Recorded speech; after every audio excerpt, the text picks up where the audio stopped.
The silent followers. For as long as I can remember, something has been following me.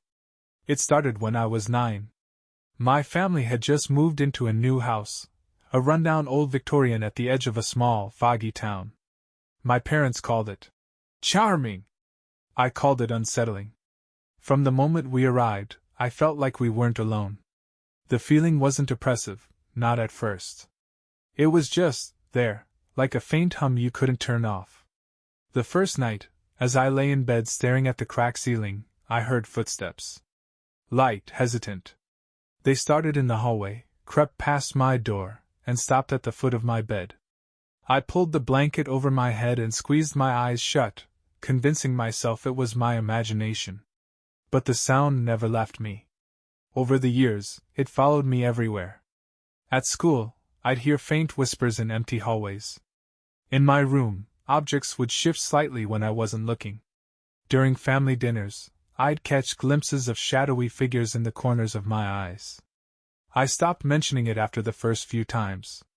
My parents said I was adjusting to a new place. My friends just laughed it off. By the time I was an adult, I'd grown used to the strange occurrences. They were part of my life, as normal as the sunrise. If I ignored them, they'd ignore me. That was the unspoken rule I'd lived by. Until last month. It began with a smell. Sour and metallic, like old blood. I noticed it one morning as I was brushing my teeth. It was faint at first, barely noticeable. But over the days, it grew stronger, clinging to me like a second skin. No amount of scrubbing or air freshener could get rid of it. The footsteps grew louder, too. No longer soft and hesitant, they stomped with purpose, shaking the floorboards of my tiny apartment. Sometimes, they'd come in the middle of the night, jerking me awake. Other times, they'd follow me as I walked down the street, echoing on sidewalks that should have been silent. The worst was the feeling. I could sense them now, multiple presences, heavy and cold, hovering just out of reach. When I sat on the couch, I'd feel the cushions sink beside me. When I showered, I'd see faint outlines pressed against the foggy glass. No matter where I went, they were there, watching. Waiting. I decided to confront it one night after waking to find my apartment bathed in an unnatural chill. The air was thick, suffocating, and I could see my breath even though it was summer. "Who are you?" I whispered, my voice trembling. "What do you want?" The air shifted, and for the first time, I heard a voice. It was faint, almost drowned out by the pounding of my heart, but it was there. "You took us." I froze. Took them? What did that mean? "I don't understand," I said. My voice cracked, the words barely audible. "I haven't taken anything." The shadows in the corners of my room began to move, converging into a single shape. It was taller than me, its form indistinct, as if it couldn't quite decide what it wanted to be. But its eyes, milky and hollow, were fixed on mine. "You've forgotten," it said, its voice a low rumble that seemed to vibrate through my bones. "But we haven't." Images flooded my mind, disjointed, chaotic flashes of places and people I didn't recognize. A child running through a forest. A hand reaching for something buried in the dirt. A scream, piercing and desperate. And then, a single memory emerged clear as day. When I was 9, a group of kids from my new neighborhood had dared me to explore the woods behind the old Victorian. They said it was haunted, that people had gone missing there.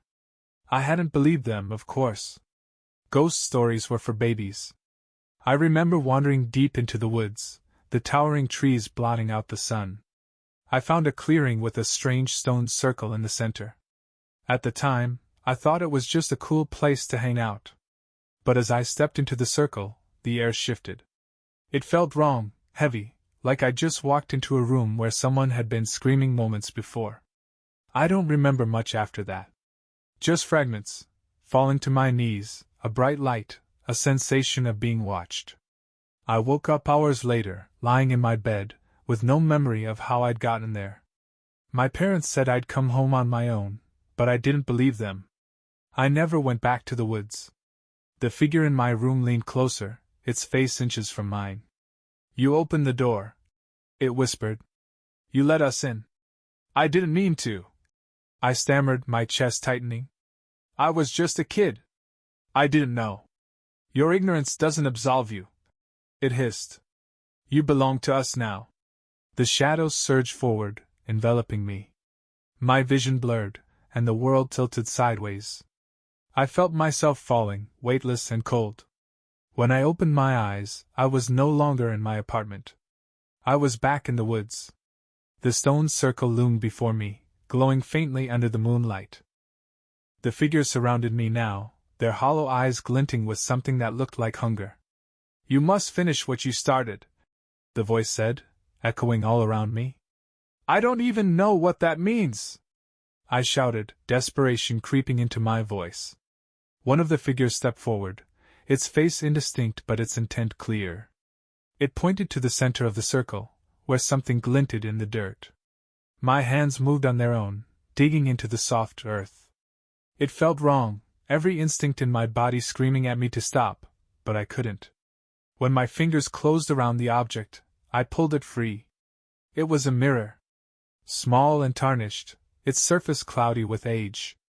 But when I looked into it, I didn't see my reflection. I saw them. All of them. Their faces twisted in pain, their mouths open in silent screams. You hold us, they whispered. You are our prison. I dropped the mirror, backing away in horror. I don't want this, I said, shaking my head. I don't want any of this. The figures began to close in, their voices rising in a deafening crescendo. You took us. You keep us. And now you will join us. The last thing I remember is the sound of glass shattering. And then, nothing. When I woke, I was back in my apartment. The mirror lay in shards on the floor, and the oppressive presence was gone. For the first time in years, I felt truly alone. But when I caught my reflection in the shards, I realized the truth. They weren't gone. They were inside me now, watching through my eyes, waiting for the moment when the next door would open. For days after the mirror shattered, I felt like my body wasn't entirely my own. My reflection moved with me, but sometimes I'd catch it lingering a beat too long, its eyes just a fraction off from where they should have been. At first, I convinced myself it was paranoia, a lingering side effect of the terror I'd lived through. But deep down, I knew better. They were still there. The first real sign came at work. I was sitting in a meeting, half listening as my boss droned on about quarterly reports, when the lights flickered. The overhead bulbs buzzed, and for a split second, the shadows around the conference room seemed to thicken. Out of the corner of my eye, I saw something shift. A figure, tall, indistinct, standing just behind my boss. Its head tilted as it leaned toward her, long fingers brushing her shoulder. I blinked, and it was gone. The rest of the meeting passed in a haze. I couldn't focus, couldn't shake the image from my mind. I wanted to believe it was just my imagination, but as I walked back to my desk, I saw them again. Reflected in the polished glass of the office building's windows, the figures were everywhere. Standing behind my coworkers, sitting in their chairs, even crouched on the ceiling like grotesque gargoyles. They didn't move, didn't speak. They just watched. That night I avoided mirrors. I couldn't bring myself to look into anything reflective. But even without them, I felt their presence. They whispered now, soft, overlapping voices that flitted in and out of my consciousness. I couldn't make out the words, but the tone was clear. They weren't happy. The worst part was the dreams. Every night, I found myself back in the woods. The stone circle loomed, brighter and more menacing than before. The figures surrounded me, their hollow eyes glowing like embers. They didn't speak, but their presence pressed against me, heavy and suffocating. I always woke up gasping for air, the sheets soaked with sweat. It wasn't until I saw the newspaper article that I realized the stakes had changed. The headline read, "Local woman found dead in strange circumstances." Beneath it was a photo of my boss. I stared at the article, my hands shaking. She had been found in her office, the cause of death unknown. Witnesses said they'd heard her scream late at night, but when they'd gone to check, she was already gone. The article mentioned scratches on the walls and ceiling. It mentioned that her eyes had been wide open, staring at something that wasn't there. I knew exactly what she'd seen. After that, the whispers grew louder. The figures no longer lingered at the edges of my vision. They became bolder, stepping into my path, leaning close enough for me to feel their icy breath. They didn't touch me, but their intent was clear. "You hold us," they said one night, their voices overlapping in a cacophony. "You bound us to you. Release us." "How?" I shouted, my voice hoarse with desperation. "What do you want me to do?" The shadows seemed to ripple, a dozen faces pressing forward. "Bring us back to the circle." I didn't want to go back. Every fiber of my being rebelled at the thought of returning to those cursed woods. But I didn't have a choice. They wouldn't let me rest until I did. So, armed with nothing but a flashlight and the trembling courage of a man with no options left, I drove back to my childhood town. The house was still there, abandoned and rotting. The forest loomed behind it, darker and denser than I remembered. I stepped into the trees, the air immediately growing colder. Every sound, every snap of a twig, every rustle of leaves, made me jump. But I kept moving, the flashlight beam cutting a narrow path through the suffocating darkness. When I reached the clearing, the stone circle was waiting for me, glowing faintly under the moonlight. The figures stepped out of the shadows, their forms clearer now.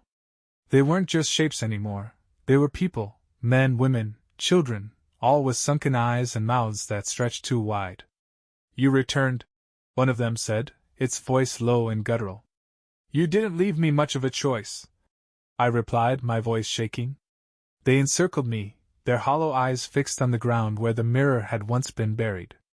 "Bring it back," they said in unison. I broke it," I stammered. "It's gone." Their faces contorted, a dozen expressions of rage and despair. The ground beneath my feet began to shake, the stones vibrating with an unnatural hum. "You broke the vessel," they hissed. "You shattered the bridge. You must repair it, or you will join us." Before I could respond, the ground split open, and I was falling. I landed in darkness, the air thick with the stench of decay. Around me, faint lights flickered, small, glowing orbs that illuminated endless rows of mirrors. Each one reflected a different face, a different story, a different life. One mirror caught my attention. Its surface was cracked but not shattered, its reflection faint but familiar. It was me. As I stepped closer, the whispers rose to a deafening roar. My reflection moved independently, its hollow eyes glaring at me. "Finish it," it said, its voice a distorted echo. "How?" I asked, tears streaming down my face. "What do you want from me?"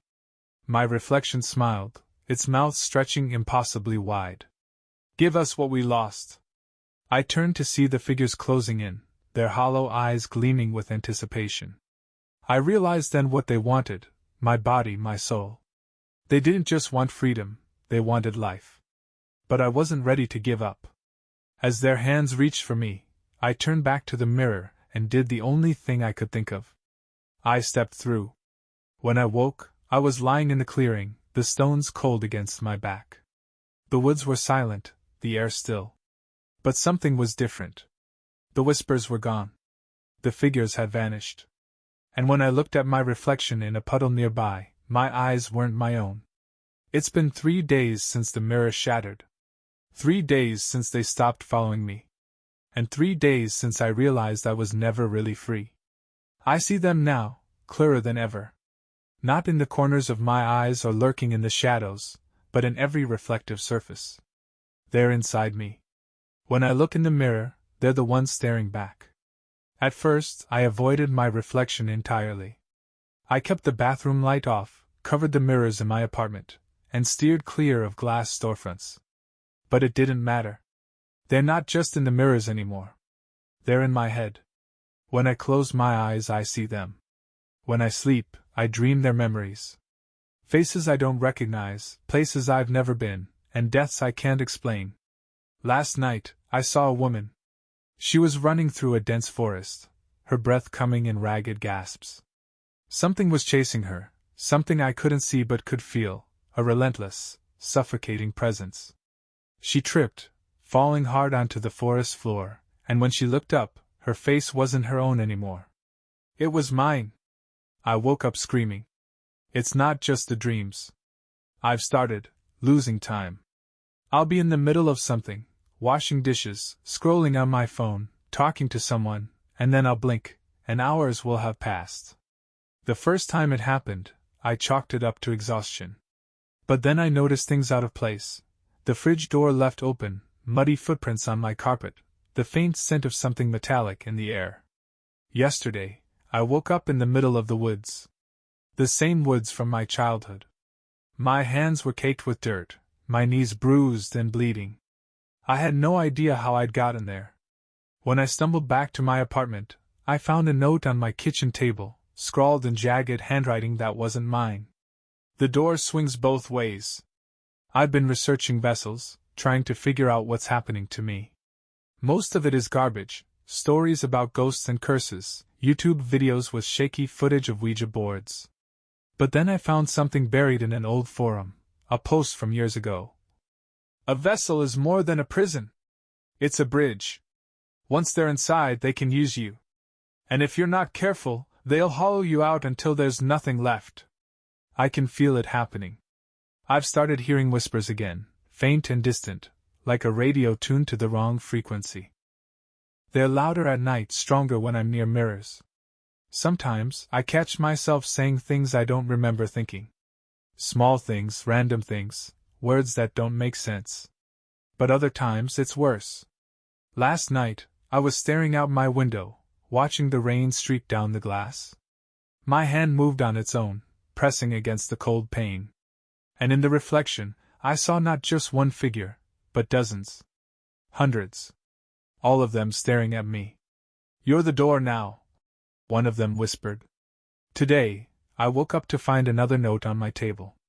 This one was clearer, the words sharper and deliberate. "Find the circle. Finish what you started." I know they mean the stone circle in the woods. The thought of going back there fills me with dread, but I don't think I have a choice. The whispers are louder now, the dreams more vivid. I can't keep living like this. The woods are darker than I remember, the trees gnarled and twisting toward the sky like skeletal hands. I feel them watching me from every shadow, their presence a constant weight on my chest. When I reach the clearing, the circle is waiting. The stones are weathered, covered in moss, but they hum faintly, as if alive. I step into the circle, and the world tilts. The air grows heavy, thick with the scent of damp earth and decay. The whispers swell, no longer distant but screaming in my ears. "We are many. We are you. You are ours." I fall to my knees, clutching my head as the voices threaten to split me apart. The ground beneath me trembles, and the stones begin to glow, pulsing with a cold, white light. And then I see it, a figure stepping out of the shadows.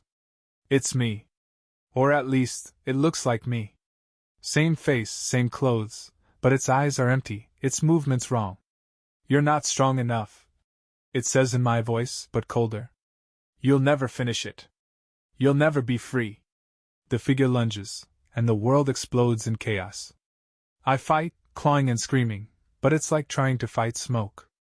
It seeps into me, choking me, filling every part of me with its cold, suffocating presence. When it's over, I'm lying on the ground, gasping for air. The stones are dark again, the whispers gone. But something is different. The weight I've been carrying, the constant presence of the followers, it's gone.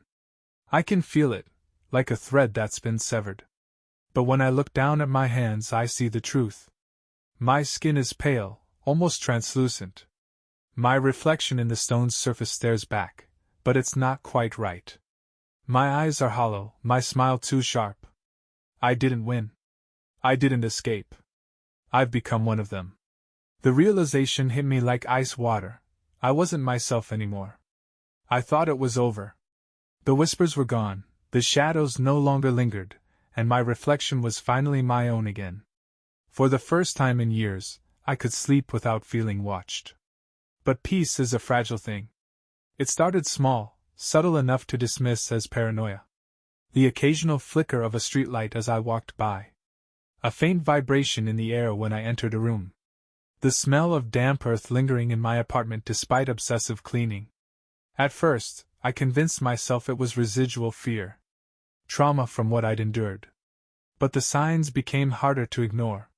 Last week, I woke to find my front door ajar, the night air biting against my skin.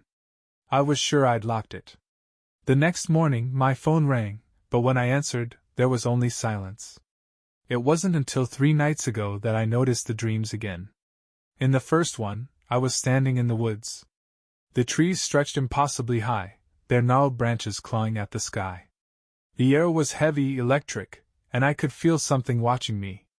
When I turned, there was a figure in the distance, its form barely visible through the mist. It didn't move. It just stared. The next night, the dream was the same, except the figure was closer. Last night, it was standing just a few feet away. I woke up gasping for air, my heart hammering in my chest. But the worst part wasn't the dream itself. The worst part was the dirt on my shoes when I got out of bed. I realized then that the door I'd shattered hadn't just severed the tether. It had broken something. I wasn't just connected to the between anymore. I was tied to it. And now, without the door to contain them, something else was coming through. This morning, I heard footsteps outside my apartment. Slow, deliberate. They didn't stop at my door, they carried on, fading into silence. I should have felt relieved, but dread settled deep in my stomach. Because I wasn't sure the footsteps were leaving. I went back to the woods today, desperate for answers. The stone circle was gone. Not just silent or dead, it was as if it had never existed. I searched the clearing for hours, tearing up the ground, digging through the dirt. There was nothing. But just as I was about to give up, I felt it, a presence. When I turned, I saw the figure from my dreams. It stood at the edge of the clearing, shrouded in shadow. "You thought you could escape," it said, its voice low and grating, like rocks scraping together. "I destroyed the tether," I said, trying to sound confident. "I broke the connection." It laughed, the sound cold and hollow. "You broke the door. But the door was never the tether. You are." The realization hit me like a blow. I hadn't freed myself from the between, I'd made myself its anchor. "You've opened the way," the figure said, stepping closer. "And now they're coming." "Who's coming?" I asked, my voice shaking. "The ones who were locked away," it replied. "The ones who don't just watch. They take." I ran, stumbling through the woods, branches clawing at my face.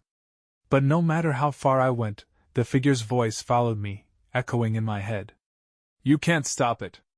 You can only decide how it ends."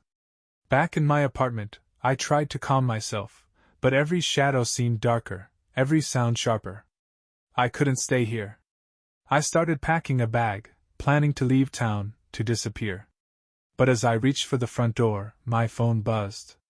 It was a text message, from my own number. "You can't run. You're ours now." I don't know what to do. The things I released aren't like the shadows that used to follow me. They're stronger. Angrier. I've started seeing faces in the windows, hearing voices in the static of the TV. And every night the dreams grow worse. The figures don't just stand and stare anymore. They reach for me. I think they're trying to pull me back. I've been reading more about vessels, about the between. The forums don't have much, but one post stood out. "A vessel can sever its connection, but only by replacing itself. Someone else must take the mark." I don't want to believe it. I don't want to think about what it means. But the presence is stronger now, the air heavier. I feel them pressing against the walls of my mind, clawing to get through. I think I'm running out of time. If this post reaches anyone, I need your advice. Is there another way? A way to undo this without condemning someone else to this nightmare? Because if there isn't, I don't know if I'm strong enough to make the choice. But they are. And I think they're starting to decide for me. I didn't want to do this again. Not after what it took to close the door the first time. But the signs were getting worse. The void wasn't just growing, it was spreading, unraveling reality piece by piece. Tonight, I stood in the center of my living room, shards of the shattered mirror arranged around me in the shape of the stone circle. The chalk symbols returned, fresh and stark against the floorboards. My blood smeared across the mirror shards was the final touch. I didn't hesitate this time. When the blood dripped onto the largest shard, the world around me buckled. The air turned heavy, my ears filled with a deep, low hum. The room flickered, first once, then twice, and then it was gone. I was back in the between. The corridor stretched before me, but it wasn't the same. The walls, once alive and pulsing, were fractured and decaying, chunks of black stone hanging weightlessly in the air. Light flickered weakly, its source obscured. But the worst part was the shadows. They didn't lurk on the edges anymore. They moved freely, flickering and sharp, taking forms that were almost human but wrong, too tall, too thin, their limbs bending in unnatural ways. They didn't have faces, but I could feel their eyes on me, burning with malevolence. I pressed forward, my every step echoing in the broken void. "You've come back." The voice was deep, layered, and it stopped me cold. One of the figures stepped forward, its form sharper than the others, more defined. It was taller than me, its body twisting like smoke trapped in a shape it didn't quite fit. "You can't fix this," it said, its tone almost amused. "You're too late." I swallowed hard, my pulse pounding in my ears. "I'm the one who broke it. I'm the one who let this happen. Tell me how to stop it." The figure tilted its head, its featureless face somehow conveying disdain. "There's no stopping it. The bridge was the only thing holding this world together. You shattered it. And now we're here to take what's ours." The other shadows moved closer, their forms writhing and twitching. "What are you?" I demanded. "Not what," the figure replied. "Where? We are the void. We are the absence. And thanks to you, we are everything." It lunged at me. I stumbled back, narrowly avoiding the sharp, smoke-like claws that swiped at my chest. The air around me grew colder, heavier, as if the void itself was pressing down on me. I ran. The corridor stretched endlessly, the shadows pursuing me. Their whispers were louder now, a cacophony of hissing voices that filled my mind. "You can't run. You can't hide. You will be nothing." I reached the door. It was still there, massive and dark, its surface cracked but glowing faintly. The tether that connected me to it pulsed weakly, but it was there. This was my chance. I slammed my hands against the door, the cold searing into my skin. The void roared behind me, its shadows closing in, but I didn't stop. I focused on the tether, pulling at it with everything I had. The door trembled, its cracks spreading. The glow grew brighter, pulsing in time with my heartbeat. "You think this will save you?" the figure snarled, its voice right behind me now. "You can't stop the void. You can't stop us." I turned, my back against the door. The figure loomed over me, its form towering and distorted. "I don't have to stop you," I said, my voice shaking but steady. "I just have to take you with me." I reached deep into the tether, pulling not just at the door but at myself. The connection between us flared to life, burning like fire through my veins. The void screamed, its shadows writhing and collapsing around me. The figure lunged again, but this time I didn't dodge. I grabbed its outstretched arm, and the tether wrapped around us both, binding us together. "You won't survive this," it hissed, its voice breaking into a dozen overlapping tones. "Neither will you," I whispered. The door shattered. Light exploded around us, brighter than anything I'd ever seen. The void howled, its shadows dissolving into ash. I felt myself being pulled, torn apart, as the tether unraveled, taking me with it. And then, nothing. I woke up in the woods, lying in the center of the stone circle. The air was cold, the sky dark. For a moment I thought I'd failed. But when I looked around, the woods were empty. No shadows, no whispers, no presence lingering in the air. The void was gone. I stood, my body aching, and stumbled toward the edge of the trees. The stars were back. It's been 2 weeks now. The void is gone, but so are the cracks. The stars are bright again, and people no longer disappear. The world feels whole. But I'm not. When I look in the mirror, my reflection is still mine. But sometimes, late at night, I catch it staring at me. Not distorted, not malicious, just watching. I don't think I came back alone. And one day, I'll find out what came back with me. I could feel it in the way my body moved, just slightly off, like I was a puppet with invisible strings. The edges of my vision shimmered, distorted, and every breath I took felt hollow, like I was drawing air into a body that didn't belong to me. But I wasn't ready to give up. For days, I searched for answers. My reflection was no longer entirely mine. When I looked in the mirror, the thing that stared back at me grinned too widely, moved too quickly, its hollow eyes taunting me. But it also gave me a clue. Every time I touched the mirror, the shimmering distortion rippled, and for the briefest second, I could feel something. A connection, a pull toward the between. The between wasn't gone, it was still tethered to me. And if I could get back there, maybe I could undo this. I spent the next week gathering what I'd need. Books, research, supplies. I found scraps of old rituals on obscure forums, piecing together fragments of spells, sigils, and incantations that spoke of bridges between worlds. Most of it seemed ridiculous, but I was desperate. The final piece fell into place when I revisited the woods. The stone circle was dead now, its faint hum gone. But at its center, half buried in the dirt, was the shattered mirror. When I touched one of the shards, it burned cold against my skin, and the whispers surged back. It wasn't over. Not yet. That night, I laid the mirror shards on my living room floor, arranging them in the rough shape of the circle from the woods. I traced symbols around them with chalk, markings I didn't fully understand but felt were right. The final step was blood. Mine. The instructions I'd found were clear. The blood of the vessel would open the way. I hesitated, the knife trembling in my hand, but the distorted image in the mirror shards grinned, daring me. With a deep breath, I pressed the blade to my palm. The moment my blood touched the shards, the room erupted in light. The air grew thick and cold, and the world tilted violently. When I opened my eyes, I was back in the between. The dark corridor stretched before me, pulsing with that strange, living energy. The whispers were deafening now, a storm of voices accusing, mocking, pleading. "You don't belong here," they hissed. I ignored them and pushed forward.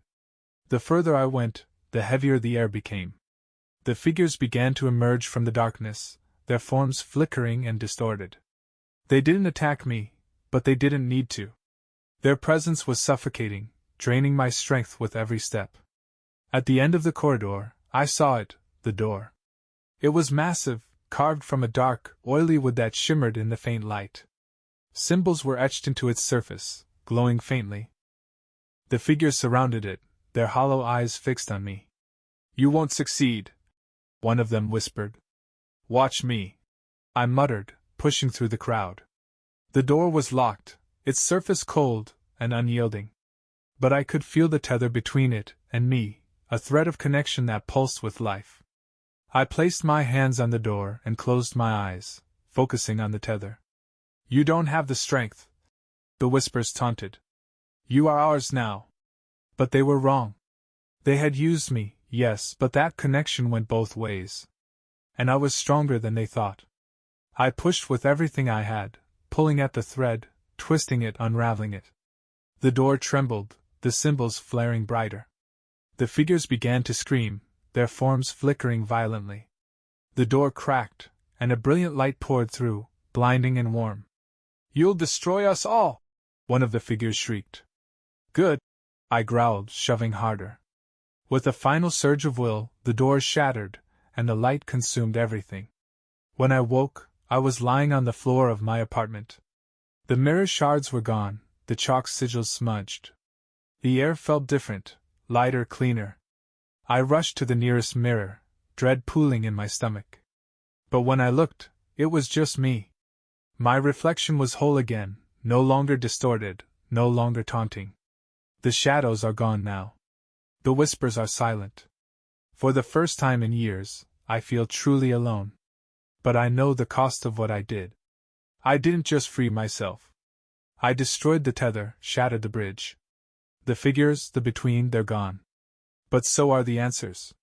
Whatever I unleashed, whatever I became in that moment, it's buried now. Forgotten. At least, that's what I tell myself when the lights flicker.